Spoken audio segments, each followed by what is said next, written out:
What if the pain you feel has nothing to do with what happened, but everything to do with how you see it? We spend our lives blaming the world, other people, unfair moments, broken promises. But what if the suffering you carry doesn't come from the outside at all? What if it begins, and ends, within the space between stimulus and response? This is where Stoicism begins, reclaiming your power by mastering your perception. What if peace doesn't come from avoiding emotion, but from refusing to be ruled by it? In today's world, you're told to either suppress your emotions or be consumed by them. But Stoicism offers a third path, emotional clarity. You don't need to be cold to be strong. You don't need to ignore pain to rise above it. You just need to bring it under reason's command. Here, you'll learn to lead your emotions, not follow them. What if no one could hurt you again, not because the world changed, but because you did? Imagine this. Rejection doesn't define you. Criticism doesn't derail you. Suffering doesn't destroy you. Why? Because you no longer live to please or to perform. You live by principle, anchored in virtue, aligned with truth. This isn't abstract philosophy. This is transformation, real, repeatable, and entirely within your reach. Through the 8 principles of Stoicism you're about to explore, you'll discover not just how to endure life, but how to own it. Completely, calmly, powerfully. Let's begin. Chapter 1. Pain does not come from the outside, but from your judgment. It's not things that upset us, but our judgment about things.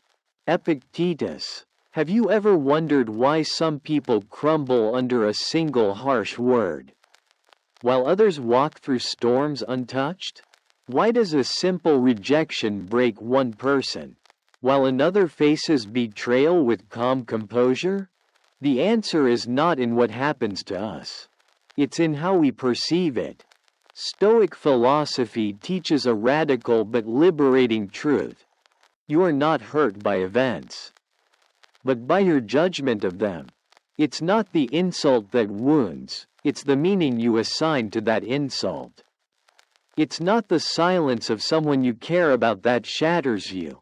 It's the story you tell yourself about that silence. Let that sink in. What happens outside of you is simply information. Neutral, uncolored, just reality unfolding. The words someone speaks? Just sounds in the air. The breakup? Just a shift in circumstance. The job loss? Just a change in position. These things alone have no emotional weight. You are the one who gives them meaning. That sounds harsh at first. It feels like Stoicism is denying your pain, but it's not. Stoicism doesn't ask you to feel less. It asks you to understand more. It invites you to examine the root of your suffering, not to avoid it, but to regain your power over it. Let's take an example. Imagine someone insults you in front of others. If you burn with anger, shame, or embarrassment, Stoicism would ask, why? What exactly did those words touch inside you? Are you afraid they might be true? Do you feel your identity is now shaken because others might believe them? Epictetus would gently remind you, you are disturbed not by what happened, but by your belief that it harmed you. If you believed their words had no truth, no value, no bearing on your worth, you wouldn't suffer. You might even feel pity for them, because pain arises not from the insult, but from the judgment that this should not have happened, or this makes me look weak, or this proves I'm not good enough. That judgment, not the event, is your jailer. And this is where your freedom begins. Stoicism offers a mental shift, that between stimulus and response. You hold a sacred power, choice. You can pause, You can examine. You can ask, is this really a threat? Or am I just conditioned to react as if it is? It's never the betrayal alone that ruins you.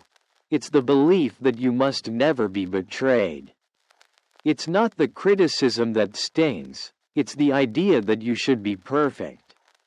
It's not the rejection that crushes you, it's the hidden conviction that being loved by others determines your worth. You suffer because you've given the outside world authority over your inner peace. But here's the Stoic alternative.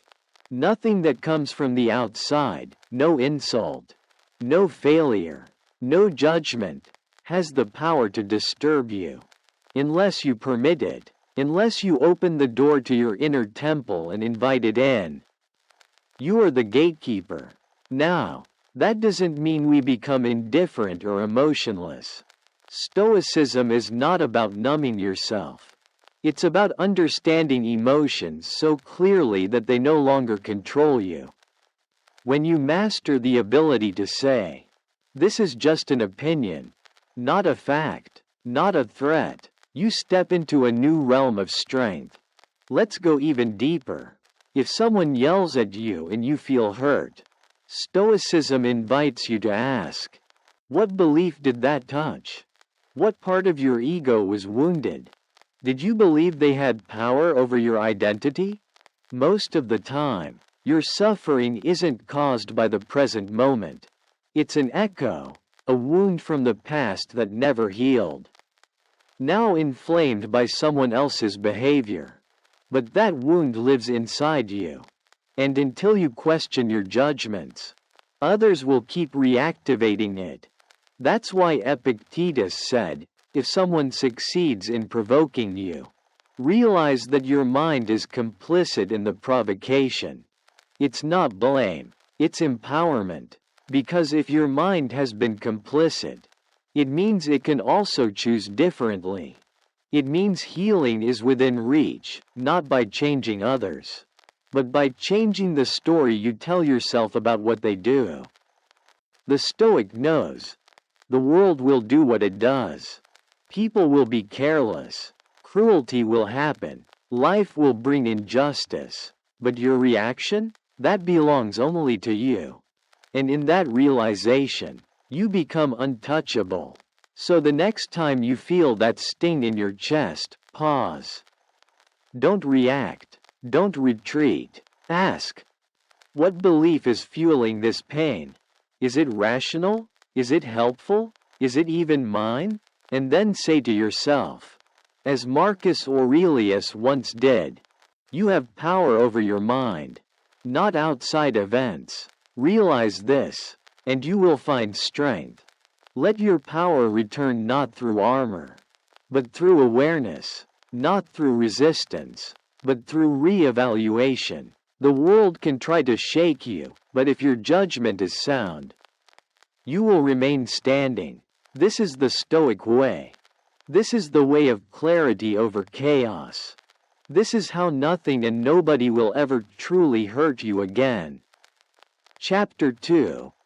If you want to stop being hurt by others, master your mind. You have power over your mind, not outside events. Realize this, and you will find strength. Marcus Aurelius. We've been trained since childhood to build walls, to protect ourselves from betrayal, rejection, abandonment. We learn to armor up, avoid vulnerability, and keep others at a distance. But no matter how high the wall, the world always seems to find a way in. The truth is, you don't need thicker walls, you need stronger foundations.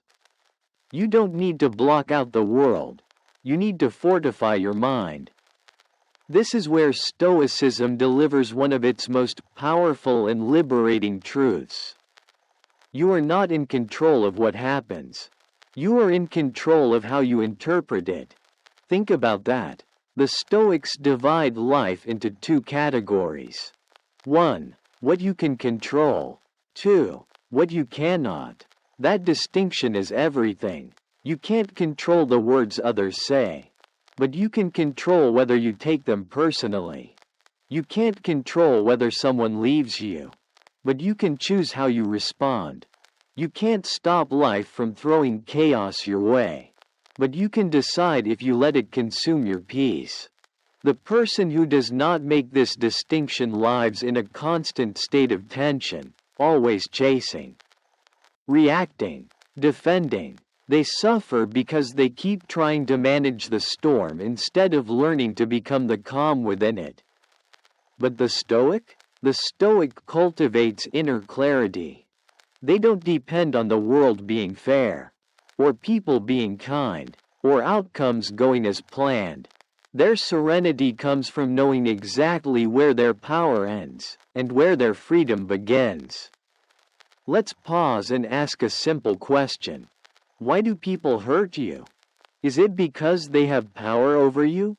Or is it because you've unknowingly handed them the keys to your emotional well-being?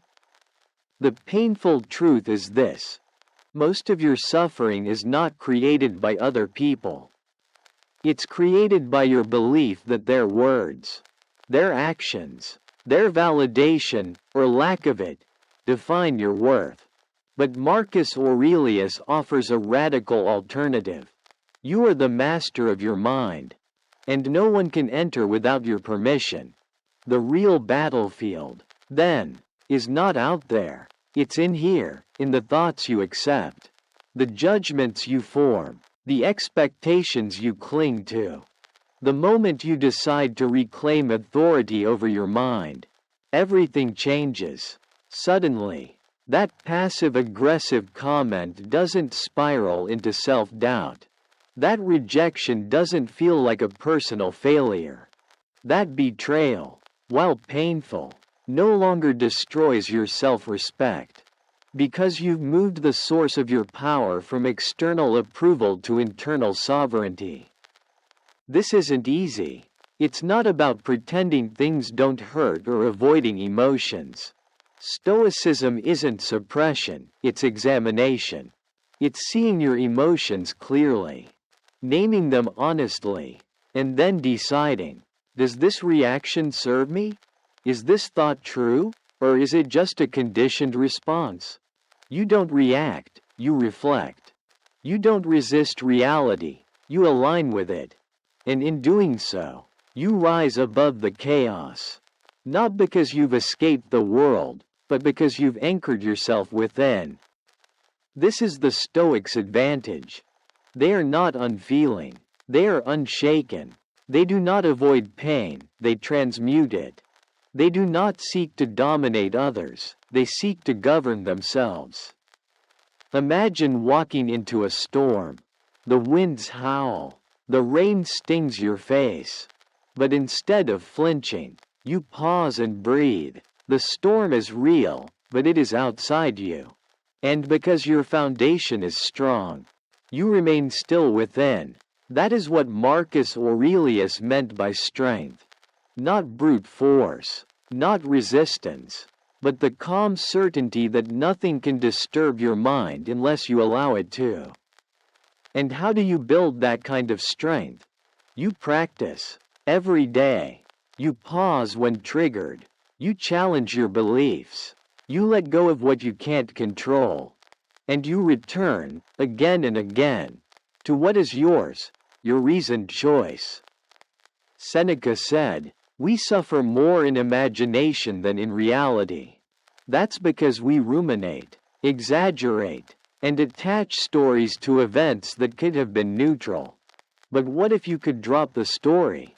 What if you could see every experience, pleasant or painful, as an opportunity to train your mind?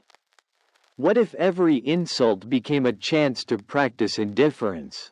Every setback a moment to grow resilience? Every rejection a lesson in detachment? Then no one could hurt you. Not because you're numb, but because you're awake. The world would still act as it does.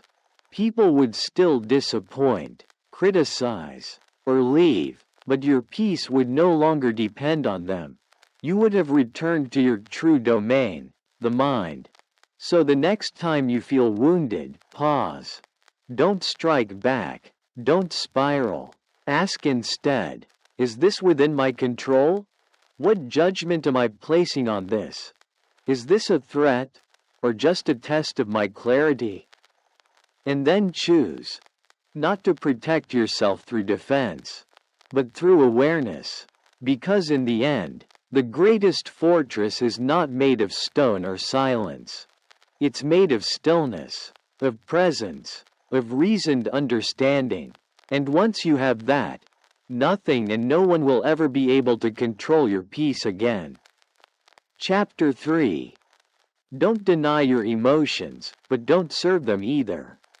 If you are distressed by anything external, the pain is not due to the thing itself, but to your estimate of it. Marcus Aurelius. What if your emotions weren't your enemies, but neither your masters? Stoicism is often misunderstood. People think the Stoic is someone cold, numb, indifferent, someone who shuts down their feelings and pretends to be untouched by the world. But that is not Stoicism. That is avoidance, that is repression, and that is weakness masquerading as control. A true Stoic feels everything: anger, sadness, loneliness, disappointment. But here's the difference: they do not obey those feelings. They observe them, they question them, they let them pass through, like clouds across the sky. They do not build a house inside the storm. This is a discipline of emotional mastery, not emotional denial. To feel is human, but to be ruled by emotion? That is a failure of training. Think of a flame. It can warm you, or it can burn your house down. Emotion is like that. It is powerful, but without the guidance of reason, it becomes destructive. It is not the presence of emotion that makes us weak, it's our blind obedience to it. When anger strikes, the untrained mind lashes out. When rejection hits, the untrained mind collapses. When fear whispers, the untrained mind obeys. But the trained mind, the Stoic mind, responds with calm inquiry. It asks, why am I feeling this? What thought gave rise to this emotion? Is it justified? Is it helpful? This gap between emotion and reaction, this sacred pause, is the birth of wisdom. Marcus Aurelius, a man who ruled an empire, faced war, plague, and betrayal, didn't suppress his emotions. He journaled them, he studied them, and yet, he reminded himself daily, it's not the event, but my opinion of the event, that causes suffering. This insight changes everything. Emotions are not facts. They are signals, temporary states of mind triggered by perception. But not all perceptions are accurate. Most of your emotions are shaped not by reality, but by your interpretation of it. Let's say someone criticizes you publicly. You feel hurt, exposed, maybe even furious. But stop and ask, is their criticism inherently harmful? Or is it my belief that I must be liked and respected at all times that's creating the pain? Often, it's not the comment, it's the story. I'm not good enough. They don't respect me. I've failed. These narratives are not emotions, they are judgments. And these judgments create emotional turbulence. The Stoic approach? Remove the judgment, and the emotion softens. Now, let's be clear. Stoicism doesn't ask you to become a robot. It doesn't tell you to kill your emotional life. Quite the opposite. It invites you to understand your emotions deeply, so you're never enslaved by them again. Here's what that looks like in real life. You feel anger rising? Instead of exploding, you pause, you breathe, you ask, what boundary feels violated? What value do I need to protect? Can I respond with strength but without harm? You feel anxiety about the future? Instead of spiraling, you ask, what part of the future am I trying to control? What can I actually influence right now? You feel sadness? You don't push it away. You sit with it. You say, I see you. You're here for a reason. Let me learn from you, but I won't drown in you. This is emotional sovereignty, not detachment, not suppression, but inner leadership. Imagine your emotions like waves on the surface of the ocean. Most people live on that surface, tossed around by every ripple. The Stoic dives deeper into stillness. They feel the waves, but they're not ruled by them. Seneca, another great Stoic, said, "No man is more unhappy than he who never faces adversity, for he is not permitted to prove himself." Adversity includes emotional adversity, and every strong feeling is a chance to train. Every difficult moment is a mirror. It reveals what inside you still needs clarity, healing, and understanding. This mindset transforms how you deal with others. 2. Someone insults you? You don't react. You analyze. You ask, does this deserve my energy? Or am I letting their chaos become my own? Someone disappoints you? You reflect. Was I expecting them to behave perfectly?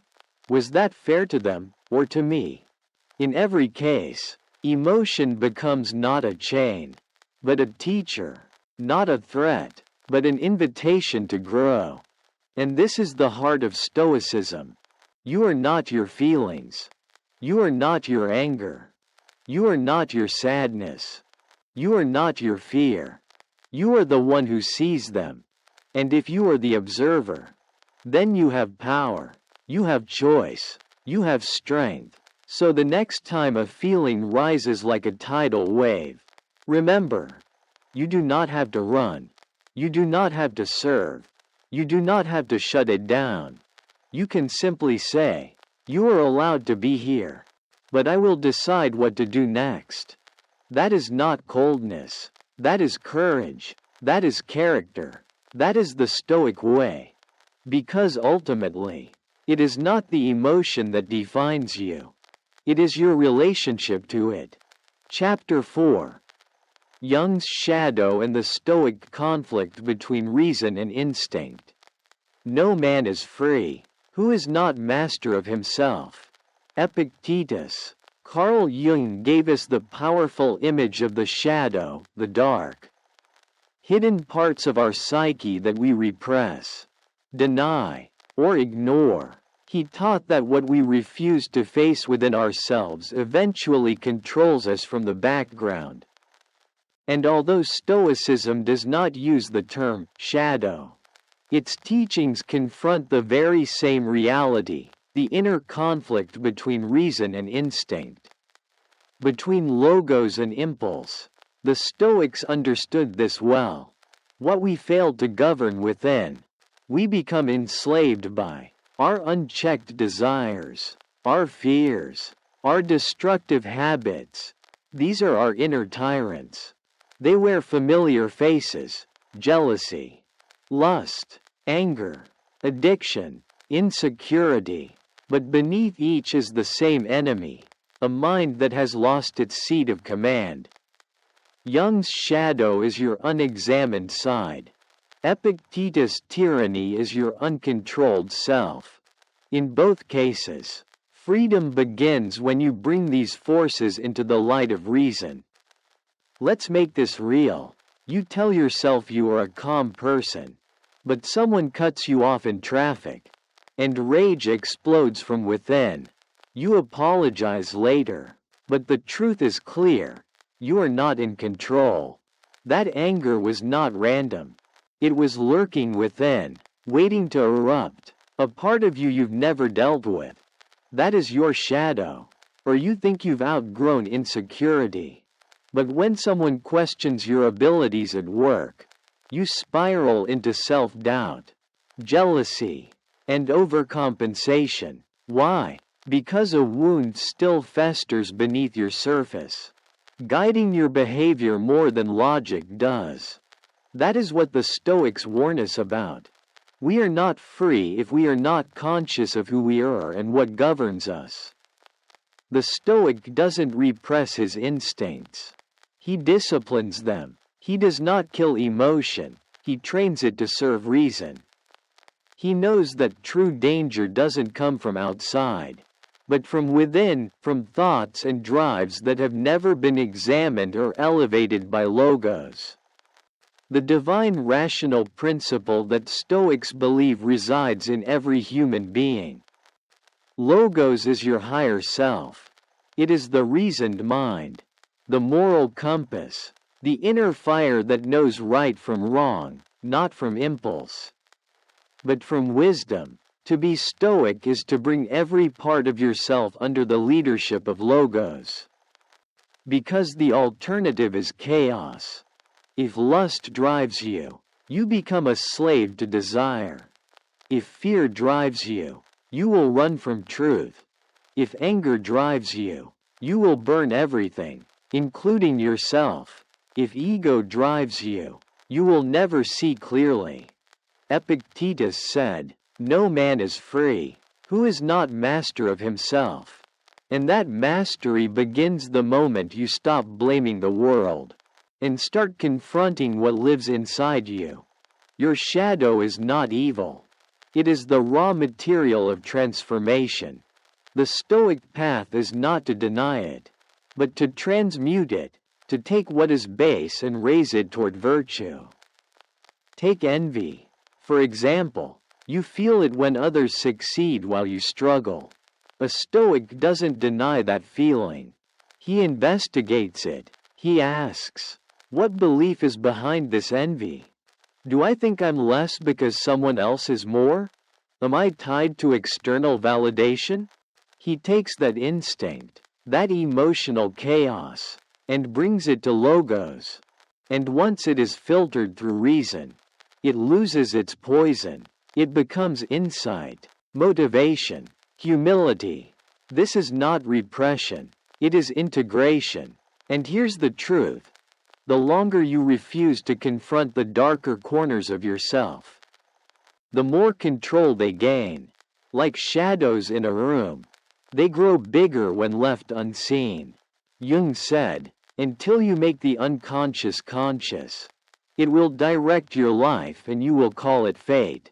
The Stoics said it too, just differently. They believed that a person ruled by passion is no different from a drunk or a madman. Not because passion itself is wrong, but because without rational control, it becomes a wildfire. The Stoic trains like a warrior. His enemy is not the world, but his own lack of discipline. His battlefield is within. Every moment is a test. Can I delay gratification? Can I hold my tongue? Can I act with principle when I am tired, angry, or afraid? And when he fails, as all of us do, he doesn't make excuses. He reflects, he refines, he tries again, because to the Stoic, self-mastery is the only path to freedom. Not political freedom, not social freedom, but existential freedom, the kind that says, no matter what happens outside me, I remain rooted in virtue, guided by reason, and unshaken by storms. And ironically, it is only when you embrace your weaknesses, your cravings, your shadows, that you gain the power to rule over them. You do not pretend they don't exist. You call them out by name. You look them in the eye and say, you are part of me. But you do not rule me. This is not the cold stoicism of stereotypes. This is the fire-forged stoicism of the real. Of Marcus writing to himself in solitude. Of Epictetus teaching strength to former slaves. Of Seneca choosing reason over rage in the face of death. They all understood this truth. Your worst enemy is not the world. It is the self that remains unconfronted. So ask yourself, What instincts still govern me? What habits still rule my reactions? What emotions still hijack my clarity? And more importantly, am I willing to bring them into the light? Because once you do, once you train your mind to lead, and your instincts to follow, you become untouchable in the only way that matters. Not because the world changes, but because you do. Chapter 5. You don't need to be loved or accepted. You only need to live by moral ideals. I may die this moment. Let that determine what I do, say, and think. Marcus Aurelius. There comes a point in life where you must ask yourself a sobering question. If today were my last day, am I living in a way that honors who I truly am? In this single reflection lies the heart of Stoicism. We live in a world obsessed with validation. How many people admire us? How many follow us, agree with us, love us? We spend years shaping ourselves to fit into molds created by others' expectations. We strive to be liked, respected, noticed, but in that pursuit, something sacred is often lost, our integrity. Stoicism offers a different path, one that is simpler, harder, and infinitely more freeing. Live not to please others, but to live in alignment with virtue. Because when you ground your worth in external approval, you hand over your peace. You allow others to determine your value. You become a prisoner to their praise, and just as easily, a victim of their rejection. But when you live according to what is right, by wisdom, courage, self-discipline, and justice, you become unshakable. You no longer chase after love. You no longer beg for acceptance. You no longer tremble when people disapprove. Why? Because you know who you are. You are rooted in principle, not popularity. Marcus Aurelius, Emperor of Rome and student of Stoicism, wrote to himself, I may die this moment. Let that determine what I do, say, and think. This is not morbid, it's clarifying. When death is placed beside every decision, trivial opinions vanish, the need to impress dissolves. All that remains is the question, is this action worthy of the life I've been given? That is Stoic integrity. You do not need to be loved, you need to be honest. You do not need to be accepted, you need to be principled. You do not need applause, you need self-respect.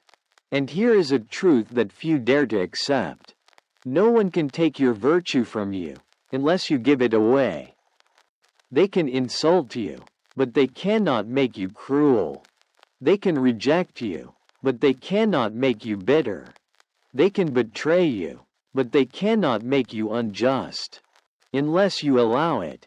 Epictetus said it plainly, if someone does wrong, it is their problem, not yours. You only need to act in accordance with your nature. And what is your nature? To be rational, to be virtuous, to act with excellence, regardless of what others do. So let them misunderstand you. Let them ignore you.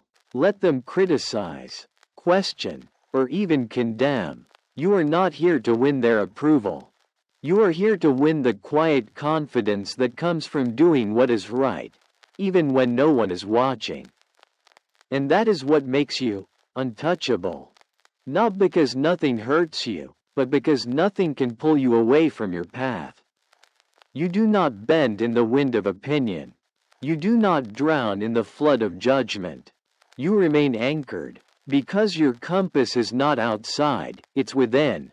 It is your sense of moral clarity, your commitment to reason, your loyalty to virtue over vanity. In a world that teaches us to seek applause, Stoicism teaches us to seek alignment with truth, with justice, with what is honorable, even if it's hard, even if it's lonely. even if no one else sees or understands. Because that, the Stoic knows, is freedom. Most people are enslaved, not by chains, but by the fear of being disliked, by the desperate need to be approved. They silence themselves, betray themselves, and shapeshift endlessly to avoid discomfort. But what is the cost? They lose themselves. The Stoic refuses this trade. He would rather be misunderstood and virtuous than loved and false. He would rather walk alone in truth than be surrounded by flattery built on lies. Because love built on performance is not love. Acceptance bought with silence is not peace. Recognition earned by betraying yourself is not success. The Stoic lives by a different code, one etched not in popularity, but in principle. He wakes each morning not asking, "How can I win favor?" but rather, "How can I act in accordance with what is good?" This is the kind of person the world may not always understand, but secretly admires. The person who cannot be manipulated, because they need nothing but the approval of their own conscience.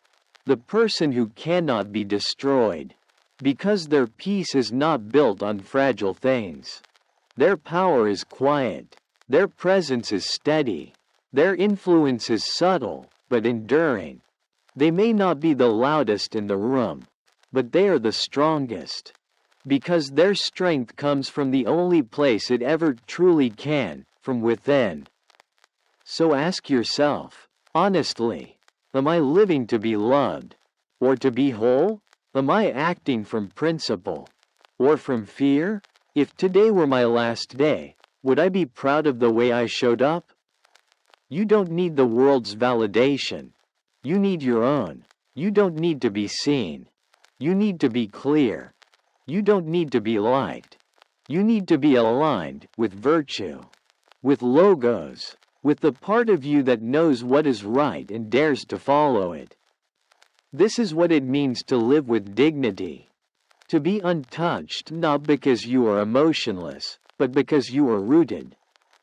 To walk with calm confidence, knowing that even if the world misunderstands you, you have not betrayed yourself. You may die this moment. Let that determine what you do, say, and think, because when your compass is virtue, your life becomes simple, not easy, but clear. And no one, not their rejection, not their opinion, not even their love, can take that away from you. Chapter 6.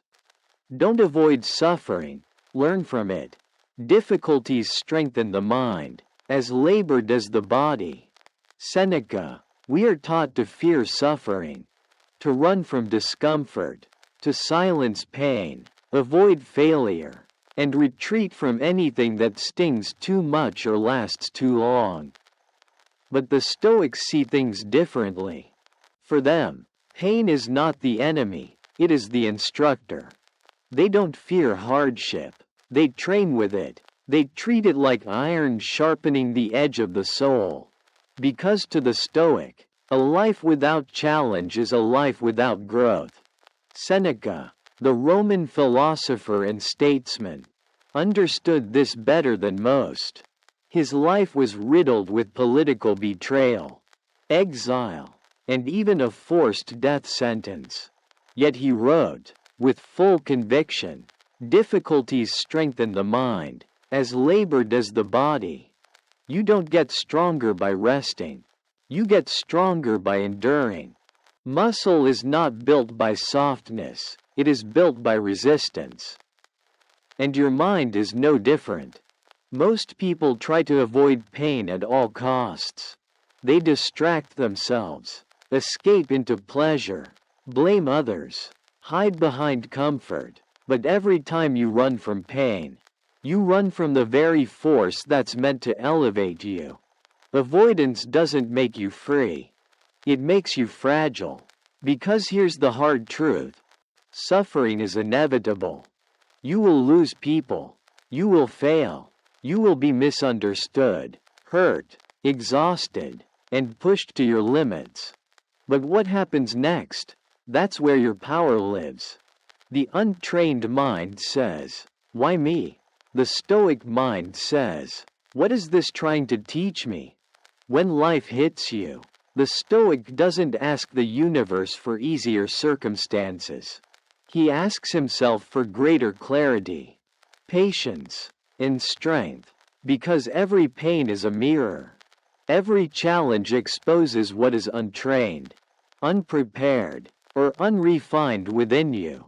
If you let it, it shows you where your ego still clings, where your fears still lead, where your peace is still dependent on comfort. And that's the gift of suffering. It reveals, it refines, it transforms. Let's be clear, Stoicism doesn't glorify pain. It doesn't seek it out. It doesn't romanticize suffering for its own sake. What it does is embrace pain when it arrives, knowing it has value. If you're grieving, feel it fully. But don't drown in it. Let it remind you how deeply you can love. Let it guide you toward gratitude and acceptance. If you're rejected, don't run to bitterness. Ask yourself, was my identity too attached to their opinion? What can I learn about my own self-worth here? If you're afraid, don't numb it. Face it. Expose the fear to daylight. Often, what we fear most is just a future that doesn't exist yet. Seneca warned, "We suffer more often in imagination than in reality." So let pain come, not because you enjoy it, but because you respect what it can do for you. Because when you stand firm in front of hardship, something begins to change. You become less reactive, more patient, more inwardly steady. You stop needing the world to make you comfortable in order to be calm. You become strong, not the kind of strength that flexes or boasts, but the quiet kind. The enduring kind. The kind that meets misfortune with a steady breath and a clear mind. That's the strength Stoicism builds. You want to develop resilience? Then stop asking for ease. Ask for clarity. Ask for discipline. Ask for the character to meet whatever arises with virtue. Not victimhood. You want courage? It's born in the fire, not in the absence of fear, but in the decision to face it.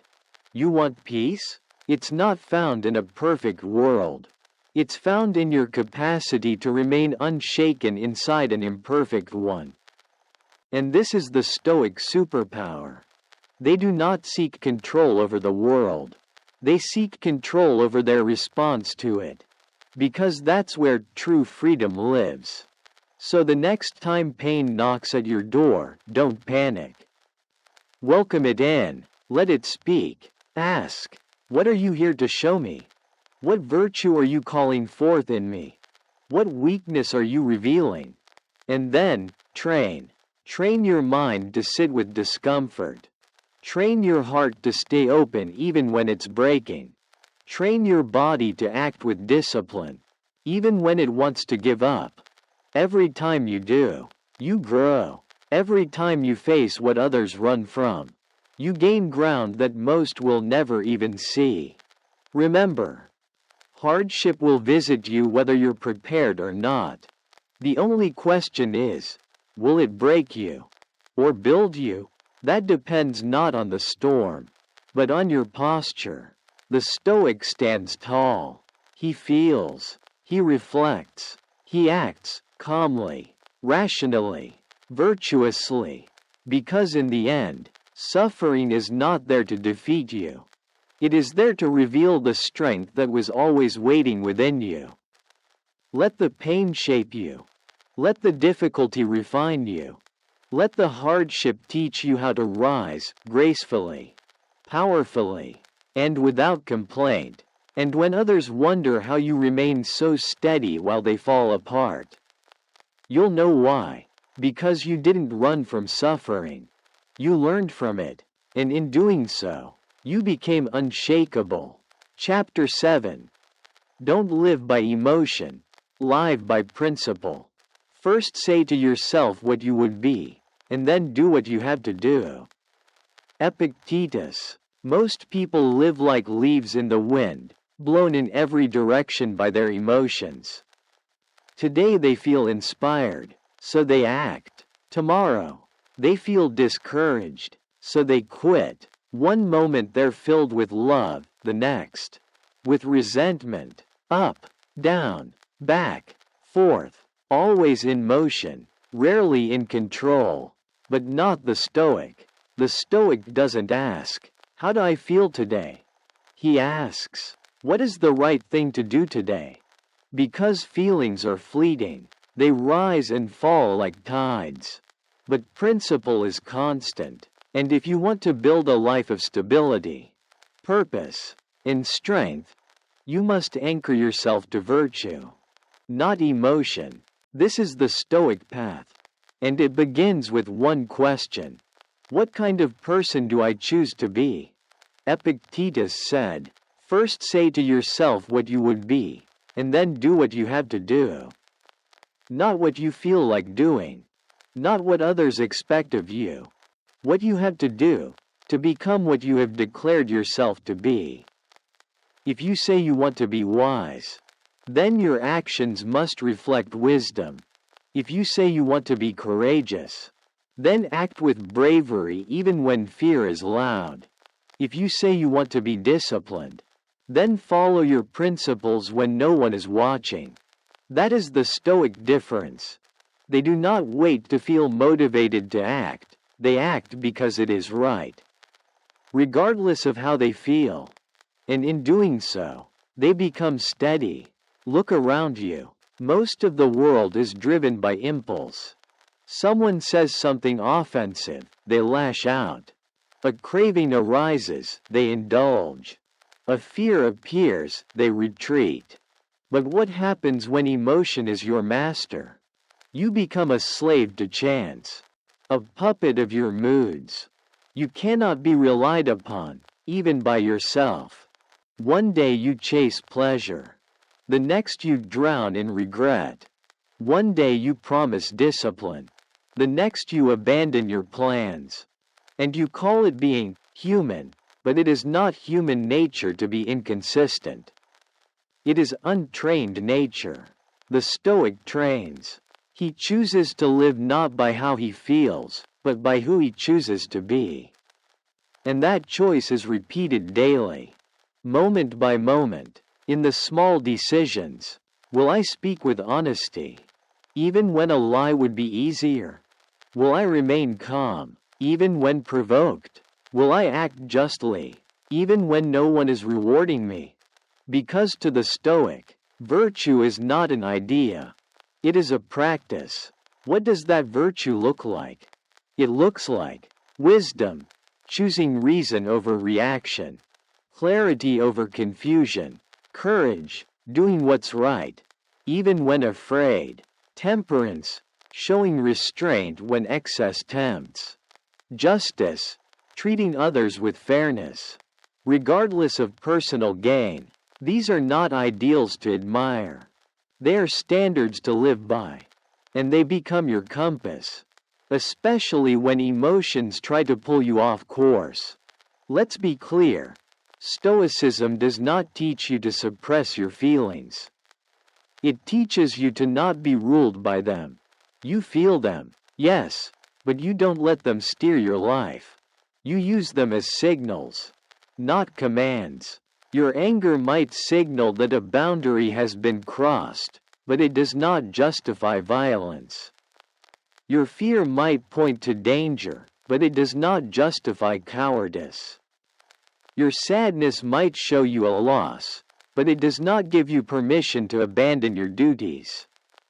Emotion can whisper, but principle decides, because ultimately, you are not what you feel, you are what you do with what you feel.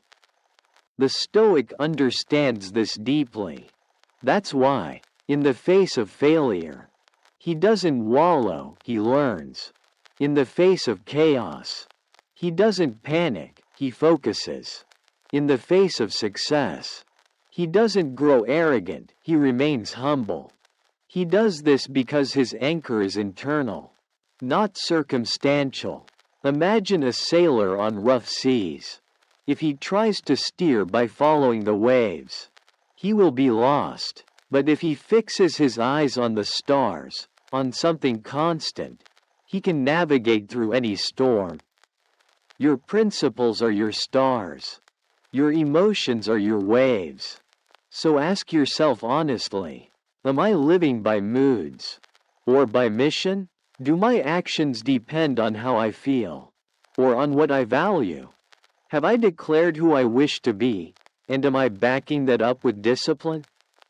Because in the end, it doesn't matter what you dream, hope, or intend. What matters is what you choose.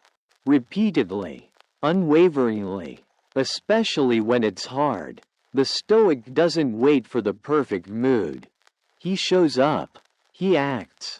He builds consistency through commitment, not emotion. That's why he's resilient. That's why he's respected. That's why, no matter how uncertain the world becomes, he remains steady. You don't need to be a prisoner of your feelings. You don't need to wait for the right time or the right mood. You simply need to say to yourself, "This is who I am, and I will do what must be done." And then, do it. That's Stoicism in its purest form. That's power. That's freedom. That's how you stop being a puppet of fate and start becoming the author of your life. Chapter 8. True peace is living in alignment with your rational nature. We spend our lives chasing peace. Some look for it in silence, others in success, some in detachment, others in constant motion, hoping that if they stay busy enough, they won't have to face what's unresolved within them. But Stoicism teaches something different, something deeper. Peace is not something you find. It's something you become. And you become it by living in alignment with your nature, your rational nature. You don't need to wear armor. You don't need to pretend you're invincible. You don't need to hide your scars or silence your struggles. You just need to stop reacting like someone who hasn't yet understood themselves. That's what Stoicism calls you to do, not to be emotionless. Not to be unshaken for the sake of pride, but to know yourself so well that no external force can shake what is already steady within you. Carl Jung spoke about wholeness, about integrating all parts of the self, especially the ones hidden in shadow. The Stoics, too, sought wholeness, but they found it not through digging into the unconscious, but by mastering what they could control, their reasoned judgment, their moral choices, their reactions. They didn't aim to escape emotion. They aimed to rise above it with clarity. Because once you understand who you are, once you reclaim your ability to reason through every situation, you are no longer ruled by impulses, fears, or expectations. You are free. Let's pause here and be honest. The world is loud. It pulls at you constantly. People disappoint you. Outcomes betray your hopes. Criticism comes unexpectedly. Praise disappears the moment you stop performing. Nothing outside you is stable. And that's exactly why your peace cannot come from the outside. If it does, you will be like a ship tossed by every wave, praising the sun one moment, cursing the storm the next. But if your peace is rooted in who you are, in how you respond, in what you value, in how consistently you act with reason, then no wave can undo you. That's the power of self-mastery. That's what Marcus Aurelius meant when he said, "You have power over your mind, not outside events." Realize this, and you will find strength. Because when you are no longer a puppet of reaction, You are finally your own. There is a quiet dignity in this kind of life. You won't need to prove yourself. You won't need validation to feel worthy. You won't need to control people or outcomes to feel secure. Instead, you'll be calm because you understand the nature of life. You'll be focused because you know what matters. You'll be at peace because you know who you are. That doesn't mean you won't feel pain. It means pain won't define you. That doesn't mean you won't be challenged. It means the challenge will reveal, not weaken, your character. That doesn't mean you'll never be disappointed. It means you'll respond to disappointment with resilience, not resentment. This is what it means to live in alignment with your rational nature. It means to act with wisdom, even when others act with ignorance. To move with temperance, even when the world demands excess.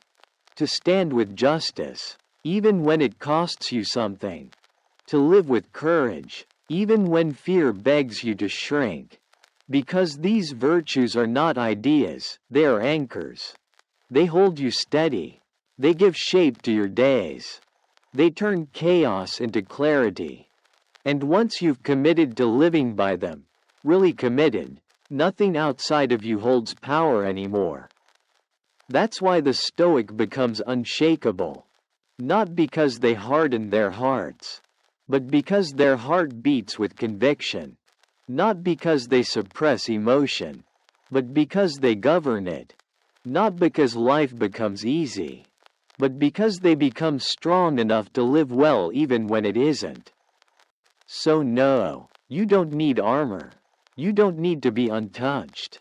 You don't need to build walls. You don't need to run from pain or fake perfection. What you need is to stop handing your peace to things you can't control. What you need is to remember that you are not your thoughts, your fears, or your feelings. You are the one who sees them, the one who shapes them, the one who decides what kind of person you will be, regardless of what happens around you. That is your power. And once you claim it, once you step fully into it, no one can hurt you, not truly. Because the world may be chaotic, but your inner world is not. People may misunderstand you, but you remain honest. Circumstances may betray you, but you remain principled. You live not to please, not to impress, not to win, but simply to be who you have chosen to be. Again and again, until that integrity becomes your peace. That is Stoicism. That is self-mastery. That is where true stillness lives. So breathe, stand tall, let go of everything you cannot control, and return, always, to your center. Because in a world where everything is uncertain, there is one thing that never has to waver. Your choice to live by reason, by virtue, and by your own unshakable principles. What if peace wasn't something you had to find, but something you could forge within yourself? Throughout this journey, we've uncovered a truth the Stoics held sacred. Nothing and no one has the power to hurt you, unless you give them permission. Pain does not come from events, but from the meaning you assign to them. That was the beginning of our path. In Chapter 1, we learned that pain isn't born from the outside world, it arises from your judgments. Once you reclaim ownership of your interpretation, you reclaim your strength. Chapter 2 taught us the importance of mastering the only domain we truly control, our mind. You cannot change the world, but you can change your relationship to it. And in that, you find true stability. In Chapter 3, we discovered that emotions are not enemies, but neither are they leaders. Feel them, yes, but let reason be the one who holds the wheel. Chapter 4 illuminated the shadow within us, the instincts, impulses, and habits that sabotage us when left unexamined. Self-mastery isn't denial. It's conscious leadership over the inner self. Then in Chapter 5, we shattered the illusion that you need to be accepted or loved to feel worthy. You don't. You only need to act in accordance with virtue, wisdom, courage, temperance, and justice. Your value is not borrowed from others. It is defined by you. Chapter 6 taught us that suffering is not a curse, it is a coach. Every hardship is a test of your integrity. A weight that forges resilience if you dare to lift it. Don't run. Stand and grow. In Chapter 7, we made a clear decision. Stop living by emotion and start living by principle. The Stoic chooses action based on what is right, not what is easy, and in that choice, we escape the chaos of reaction and enter the clarity of character. And finally, Chapter 8 brought it all together. True peace is not in control. Not in avoidance, not in being untouched, but in being true to your rational nature. In living with consistency, intention, and virtue, no matter the storm. This is how you become unshakable. You don't need armor. You don't need approval. You don't need to hide from pain. You need only to know yourself, master yourself, and live with purpose. If something in these words has awakened something within you, don't let it fade. Act, choose, step forward, begin living as the person your higher nature calls you to be. And if this message resonated, like this video, share it with someone who needs it, and subscribe to the channel for more Stoic guidance and transformative truths. You are not here to survive in silence. You're here to rise with clarity, power, and peace, because once you master yourself, no one and nothing can break you.